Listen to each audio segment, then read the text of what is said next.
Praise the Lord. കർത്താവിൻ്റെ ധന്യതിരുനാമം ഇന്ന് ഈ പ്രഭാതത്തിൽ മഹിമപ്പെടുമാറാകട്ടെ.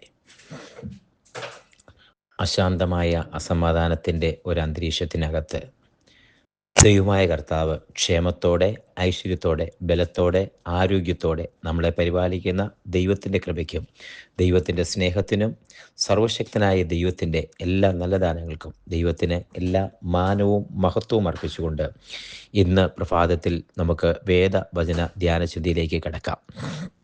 ദൈവത്തോട്, സർവശക്തനായ ദൈവത്തോട് എല്ലാം നന്ദിയും അർപ്പിച്ചുകൊണ്ട് വേദവചന ധ്യാനത്തിനായി നമ്മൾ ഒരുമിച്ച് കൂടുമ്പോൾ ഇന്നത്തെ വചന ചിന്തയ്ക്ക് ആധാരമായി സംഖ്യാപുസ്തകം 14-ാം അധ്യായം അതിൻ്റെ 8-ാമത്തെ വാക്യം വായിച്ചു കേൾപ്പിക്കുന്നു. Numbers chapter 14 verse 8. യഹോവ നമ്മിൽ പ്രസാദിക്കുന്നു എങ്കിൽ അവൻ നമ്മെ പാലും തേനും ഒഴുകുന്ന ആ ദേശത്തേക്ക് കൊണ്ടുചെന്ന് നമുക്ക് അത് തരും. ഈ വാക്ക് സംഖ്യാപുസ്തകത്തിൽ നിന്നാണ് വായിച്ചു കേട്ടത്. ഈ വാക്കുകൾ പറയുന്നത് മോശയുടെ പിൻഗാമിയായ യോശുവയാണ്. പറയുന്ന സാഹചര്യം വ്യത്യസ്തമാണ്. പറയുന്നത് ഒരു പോസിറ്റീവ് ആയിട്ടുള്ള വാക്കാണ്. യഹോവ നമ്മിൽ പ്രസാദിക്കുന്നുവെങ്കിൽ പാലും തേനും ഒഴുകുന്ന ആ ദേശത്തേക്ക് കൊണ്ടുചെന്ന് നമുക്ക് അത് തരും. ഒരു പോസിറ്റീവ് പ്രത്യാശയുടെ വാക്കുകളാണ്. ഒരു പുതു ജീവൻ തരുന്ന വാക്കുകളാണ് ദൈവം ആ ദേശം തരുമെന്നുള്ളത്. പക്ഷെ പറയുന്ന സാഹചര്യമാണ് വ്യത്യാസം. ആ സാഹചര്യത്തിനകത്ത് പറയുന്നതാണ് വ്യത്യസ്തമായ അവസ്ഥയെന്ന് പറയുന്നത്. ഇന്ന് ഒരു ബ്രദർ ഇങ്ങനെ പറഞ്ഞൊരു വാക്ക് പാനിക് സിറ്റുവേഷൻ. ഇപ്പോൾ പലരും ഈ മിഡിൽ ഈസ്റ്റിലും മറ്റിടങ്ങളിലുമൊക്കെ പാനിക് സിറ്റുവേഷനില്ല. അതൊരു ഭീതിയുടെ ഒരു പാനിക് അന്തരീക്ഷം ഉണ്ടല്ലോ. പാനിക്കാതൊരു അന്തരീക്ഷം, പേടിപ്പെടുത്തുന്ന, ഭയപ്പെടുത്തുന്നൊരു അന്തരീക്ഷത്തിൽ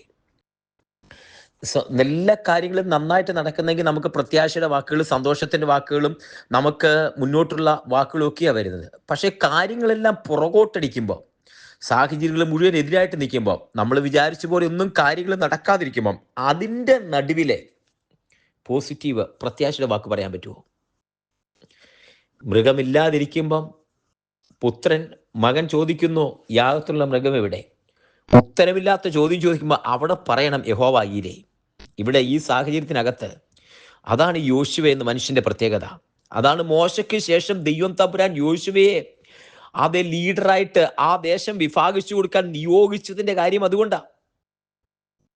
ഹല്ലേലൂയ. യോശുവയെയും കാലേബിനെയും അടക്കം 12 പേരെ ദേശം ഉറ്റുനോക്കാൻ വിട്ടു. അങ്ങനെ ദേശം ഉറ്റുനോക്കാൻ പോയിട്ട് വന്ന 12 പേരിൽ 10 പേരുടെ അഭിപ്രായം, എല്ലാവരും കണ്ട കാഴ്ചയും കേട്ട കേൾവിയും സാഹചര്യം എല്ലാം ഒന്നാ. പക്ഷെ 10 പേരുടെ അഭിപ്രായം, അവസാനത്തെ കൺക്ലൂഷൻ സ്വന്തം അഭിപ്രായം. കണ്ട കാഴ്ചയുടെ റിപ്പോർട്ടിന് വ്യത്യാസമില്ല, കേട്ടതിനും വ്യത്യാസമില്ല, കൊണ്ടുവന്നതും ഒരുപോലെ. കമ്പിന്മേൽ തൂക്കിയ മുന്തിരിക്കൊല, മാതളപ്പഴം, എല്ലാ സാഹചര്യങ്ങളെല്ലാം ഒരുപോലെ. പാലും തേനും ഒഴുകുന്ന ദേശം സത്യമാ. അനാക്യമല്ലമാരെ കണ്ടത് എല്ലാവരും കണ്ടു. 10 പേരുടെ കൺക്ലൂഡിങ് റിപ്പോർട്ടുണ്ട്. ഒരു സ്വന്തം വാക്യത്തിൽ എഴുതുക, തിസീസ് ഒക്കെ കൊടുത്ത് അവസാനം എഴുതുന്ന പോലെ ഒരു കൺക്ലൂഷൻ. ദേശം പിടിച്ചടക്കാൻ നമുക്ക് കഴിയത്തില്ല, കോട്ട ഭയങ്കരമാ, അവർ അനാക്യമല്ലന്മാരാ, നമ്മളെ തന്നെ നമുക്ക് വെട്ടുക്കിളികളെ പോലെ തോന്നുന്നു. ഈ അഭിപ്രായത്തിന് യോശുവയ്ക്കും കാലേബിനും വ്യത്യാസമൊന്നുമില്ല. പക്ഷെ അഭിപ്രായത്തിനപ്പുറത്ത്, കാഴ്ചയ്ക്കപ്പുറത്ത് ഒരു വിശ്വാസം ചലിക്കുന്നുണ്ട്. കണ്ട കാഴ്ചകൾക്കപ്പുറത്ത് ഒരു വിശ്വാസം ചലിക്കുക. ആ വിശ്വാസം എന്താണെന്നറിയാമോ? പുതിയ നിയമത്തിന്റെ ഭാഷയിൽ പറഞ്ഞാൽ കാഴ്ചയാലല്ല വിശ്വാസത്താൽ അത്രേ. അപ്പോസ്തലൻ പൗലോസ് പറയുന്ന വാക്കാ. കാഴ്ച പറയുന്നത് എരിഹോ കോട്ട നിൽക്കുന്ന, കാഴ്ച പറയുന്നത് അനാക്യമല്ലന്മാര്, കാഴ്ച പറയുന്നത് വെട്ടുകിളികളെ പോലെ നിൽക്കുന്നു. എന്നാൽ വിശ്വാസം ഇറങ്ങി പുറപ്പെട്ട ദൈവത്തിന്റെ മുഖത്തേക്ക് ഈ പ്രതിസന്ധികളെക്കാൾ വലിയൊരു ദൈവത്തെ, അതാ യോശുവയുടെ പ്രത്യേകത. ആ വാക്ക് അതുകൊണ്ട് ഹൃദയസ്പർശിയ. യഹോവ നമ്മിൽ പ്രസാദിക്കുന്നെങ്കിൽ, യഹോവ ശക്തനാണ്, മാറ്റമില്ല.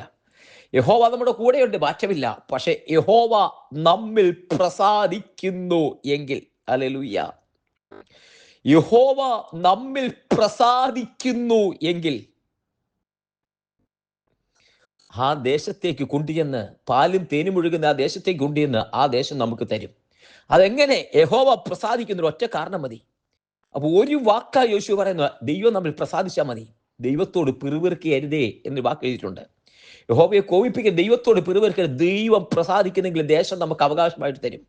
ഇന്നത് വിശ്വസിച്ച് കുഞ്ഞെ, ദൈവം പ്രസാദിക്കുന്നു എങ്കിൽ ദേശം നിനക്ക് അവകാശമായിട്ട് തരുമെന്ന്. യഹോവ നിന്നിൽ പ്രസാദിക്കുന്നുവെങ്കിൽ നിന്റെ ഉദ്ദേശങ്ങൾ സാധിക്കും. ദൈവം നിന്നെ നടത്തും. ദൈവം നിന്നെ പാലും തേനും ഒഴുകുന്ന കനാൻ ദേശത്തെത്തിക്കും.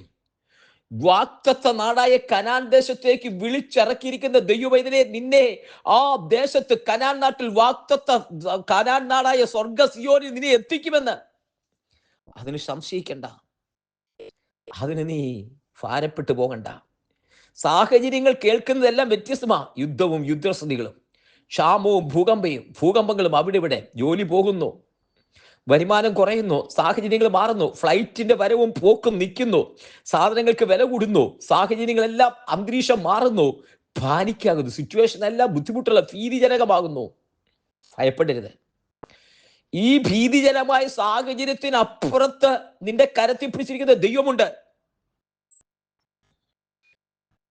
ശിഷ്യന്മാർ അക്കരയ്ക്ക് പോകുമ്പം കാറ്റും തിരമാലയും ശക്തമായി. കാറ്റും കോളുമടിച്ചു, തിരമാല ശക്തമായി. അത് ഇളക്കി മറിക്കുന്നത് പോലെ നമുക്ക് മുന്നോട്ട് പോകാൻ പറ്റാത്ത പോലെ ഒരു സാഹചര്യം. ഇളക്കി മറിക്കുന്ന തിരമാലകള്, പടക് മുങ്ങുമാറായി. അവസാനം വിളിച്ചു ചോദിച്ചു, എല്ലാ വഴിയും അടഞ്ഞു. ഈ പടക് മുങ്ങും, കാറ്റും തിരമാല ശക്തമായി, പടക് മുങ്ങും, നിവർത്തിയില്ല. അവസാനം ഒരു ചോദ്യം, നാഥാ, ഞങ്ങൾ നശിക്കുന്നതിൽ നിനക്ക് വിചാരമില്ലയോ?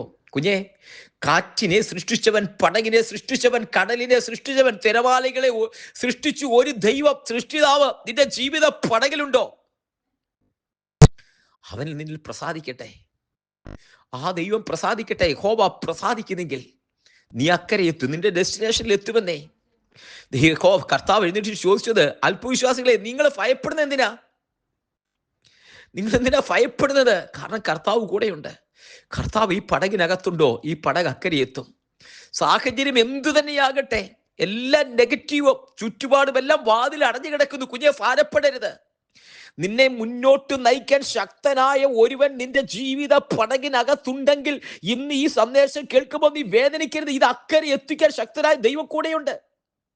യോശുവ ഉറച്ച ഹൃദയത്തോടെ പറഞ്ഞു, യഹോവ നമ്മൾ പ്രസാദിക്കുന്നെങ്കിൽ പാലും തേനും ഒഴുകുന്ന ദേശത്ത് കൊണ്ടുചെന്ന് ആ ദേശം നമുക്ക് അവകാശമായി തരും. ബൈബിൾ ഉടനീളം പരിശോധിച്ചാൽ യോശുവ എന്ന മനുഷ്യനെ കാണാം. ഒരിക്കലും നെഗറ്റീവ് പറഞ്ഞ് കേട്ടിട്ടില്ല, ഒരിക്കലും ദൈവത്തോട് വെറുപെടുത്തിട്ടില്ല. അത്ര പോസിറ്റീവായ ഒരു മനുഷ്യനാണ്. മോശ ചിലപ്പോഴൊക്കെ പറഞ്ഞിട്ടുണ്ട്, കർത്താവേ, ഞാൻ എന്ത് ചെയ്യണം, ഈ ജനത്തെ പ്രസവിച്ചോ എന്നൊക്കെ ചോദിച്ചിട്ടുണ്ട്. എന്നാൽ ഒരിക്കൽ പോലും യോശുവ പറഞ്ഞിട്ടില്ല. മുൻപോട്ട് ദൈവത്തിന്റെ മുഖത്തേക്ക് നോക്കി ശക്തമായി മുന്നോട്ട് നടന്ന ഒരു ദൈവ മനുഷ്യൻ. ആ മനുഷ്യൻ നമുക്ക് മാതൃകയാണ്. ആ മനുഷ്യൻ, ബാക്കി ആരൊക്കെ ഉണ്ട്, എത്ര പേരുണ്ട്, ഭൂരിപക്ഷം എവിടെ നിൽക്കുന്നു, മെജോറിറ്റി എവിടെ, ഇതൊന്നും യോശുവയുടെ പ്രശ്നമല്ല. യോശുവ പറയുന്ന വാക്ക്, യഹോവ നമ്മിൽ പ്രസാദിക്കുന്നെങ്കിൽ, യോശുവയോട് ചേർന്ന് പറയാം, യഹോവ നമ്മിൽ പ്രസാദിക്കുന്നെങ്കിൽ ദൈവം ആ ദേശത്ത് കൊണ്ടുചെന്ന് ദേശം നമുക്ക് അവകാശമായി തരും. സ്വർഗസിയൻ അവകാശമാക്കി തന്ന ദൈവം നമ്മുടെ കൂടെയുണ്ട്. ഈ പടകിൽ ലക്ഷ്യസ്ഥാനത്തെത്തും യഹോവ കൂടെയുണ്ടെങ്കിൽ. ഒന്ന് വിശ്വസിച്ചേ, കർത്താവ് നമ്മുടെ കൂടെയുണ്ട്, കൈവിട്ട് കളയുകയില്ലെന്ന്. ദൈവങ്ങളിലേക്ക് സമർപ്പിക്കാം, ഒരുമിച്ച് പ്രാർത്ഥിക്കാം.